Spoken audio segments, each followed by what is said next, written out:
He murdered his own brothers to reign alone.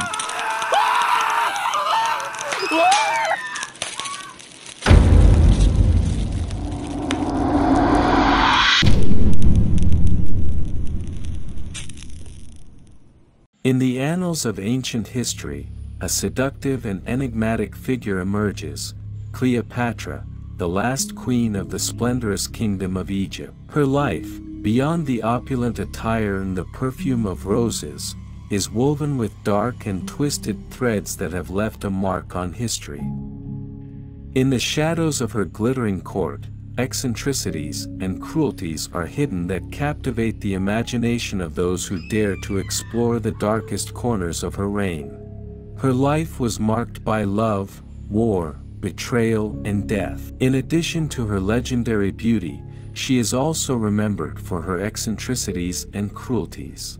She was accused of poisoning Mark Antony when he lost the war against Octavian, Caesar's heir. And when she was cornered by the Romans, she took her own life with the bite of a poisonous snake. Cleopatra was a queen who lived intensely, who loved passionately, and whose life ended tragically. Her story is one of the most intriguing humanity has ever known. Welcome to the Diary of History. Cleopatra is one of the most famous and enigmatic historical figures of all time. Her life was full of wars and alliances with the powerful Romans Julius Caesar and Mark Antony, but despite her fame, there are few certainties surrounding her face. However, despite her fame, there are few certainties about her face. What was the physical appearance of this woman who captivated two of the most influential men of her time? The ancient sources that tell us about Cleopatra are scarce and partial, since most of them come from Roman historians who saw her as an enemy and a rival. These authors emphasize her intelligence, her cunning, her eloquence, and her seduction, but they do not give us many details about her appearance. Some describe her as beautiful, others as attractive, and others as mediocre. Artistic representations of Cleopatra also do not give us a clear and uniform image of her face. There are some coins minted during her reign that show her in profile. However, these coins are not intended to be a faithful portrait, but a symbol of authority and power. On the other side of the coin, contrary to popular belief, Cleopatra was not the richest queen of Egypt. Although her name is deeply ingrained in the collective consciousness as an icon of power and luxury, her position on the wealth scale of Egyptian pharaohs is more complex than commonly thought. Cleopatra was the last ruler of the Ptolemaic dynasty, which ruled Egypt after Alexander the Great's conquest. When Cleopatra ascended the throne, Egypt was no longer the power it had been in the time of the pharaohs of the new empire. During her reign, Egypt was under Roman rule and its wealth was continually being drained to fund the demands of Rome and its leaders. Although Cleopatra had access to significant resources, much of this wealth was used to maintain her political position and alliance with Rome, particularly with Julius Caesar and later Mark Antony, whom she would take as her lovers.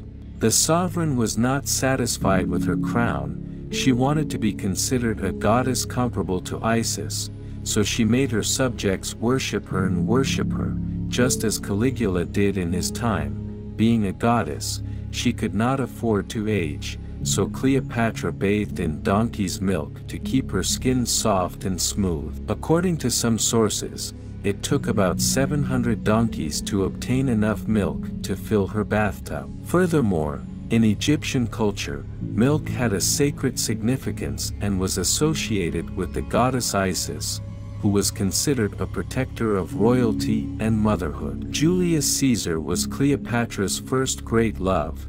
She met him when he came to Egypt to mediate in the conflict between her and her brother Ptolemy XIII, to whom she was married. Cleopatra appeared before Caesar wrapped in a carpet and seduced him with her intelligence and charm. Caesar supported her in her struggle for the throne and became her lover and political ally. Together they had a son, Caesar Ion, and lived in Rome as concubines. The relationship ended with Caesar's murder in 44 BC, Cleopatra's second and last love. Mark Antony was a Roman general and politician, a friend of Caesar and a member of the second triumvirate that ruled Rome after Caesar's death. Mark Antony called Cleopatra to help him in his war against the Parthians, and she came in all her splendor and luxury. Mark Antony fell in love with her and followed her to Egypt, where they married according to the Egyptian rite and had 3 children,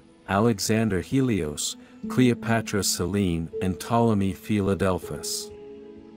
Mark Antony granted Cleopatra several territories and privileges, which provoked a confrontation with Octavian, the other triumvirate and Caesar's heir. The war between Octavian and Mark Antony culminated in the Battle of Actium, in which Octavian defeated the forces of Mark Antony and Cleopatra. The lovers took refuge in Alexandria, where they committed suicide to avoid falling into Octavian's hands. But these men were not the only objects of the sovereign's desire. According to some stories, it is said that she performed certain intimate acts with more than 100 men. Specifically, she practiced blowjobs on each of them, so that they would spill their semen into a golden cup and then drink from it. During Cleopatra's kingdom and even long before that, ancient Egypt was widely recognized for its religiosity.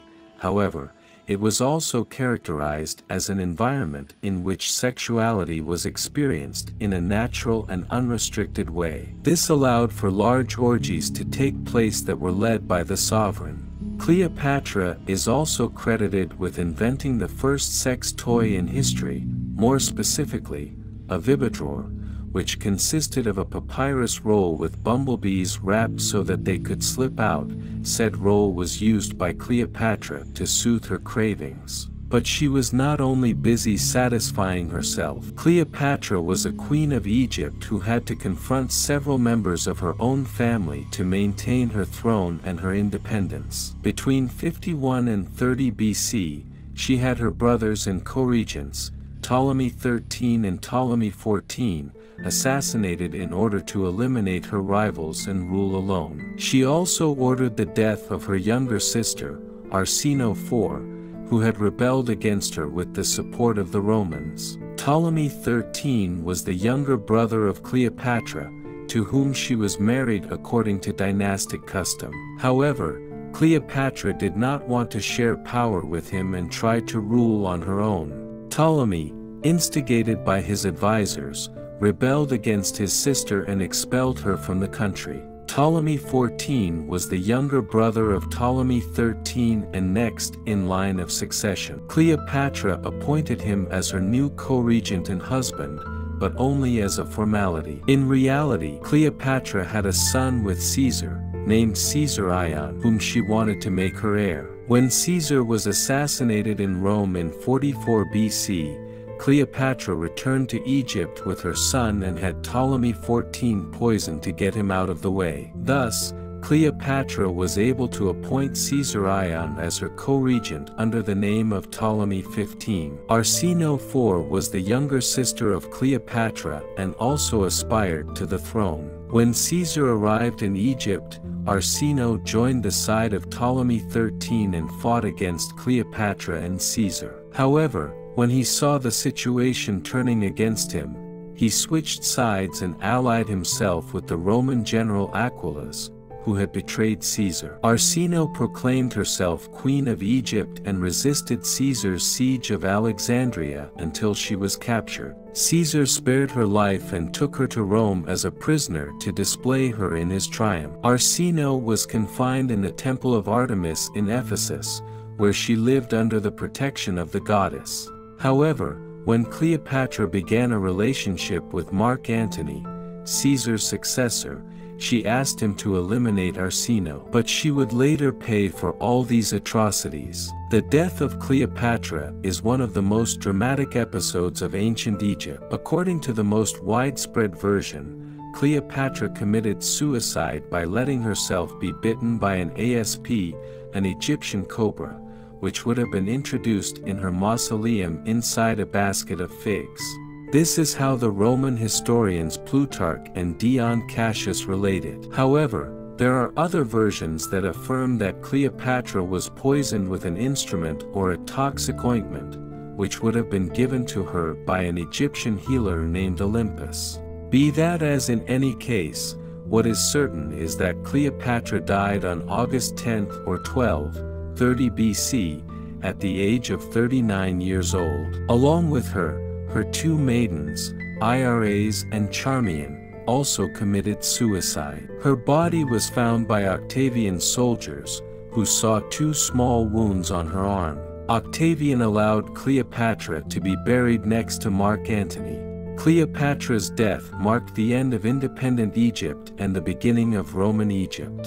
Her story is one of the most gripping and intriguing ever written.